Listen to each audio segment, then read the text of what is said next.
فيش بولز ولا شطيتها سردين. مع سلسلة الوصفات الصيفية الوصفة رقم 2.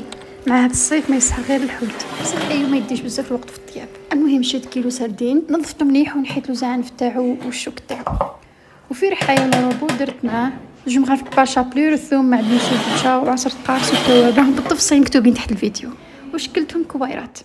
المهم تخليهم اكوتي، ما تقليهمش بالزيت، راح نطيبهم في لاصوص. وهنا راح نخدم لاصوص تاعي. قليت الثوم تاعي بجوج مغارف زيت، زدت قليت التوابل معاهم. كي تقلاو التوابل يمدوا بنا اكثر. كي تقلاو شويه زدت لهم جوج حبات طماطم كبار منحيين اللي كنت نحيت لهم على الفوق، شرتهم ورحيتهم. كي تقلى شويه ذوبت مغرفه كبيره طماطم تاع الباط في كاس ما، زدت مرقت كاس ما واحد اخر وخليتهم يتجمروا. كي تجمرت شويه لاصوص زدت لهم هذوك الفيش بولز تاعي، اي كريات السمك، وخليته يطيب في هذيك لاصوص يتجمر حتى نتعقد لاصوص.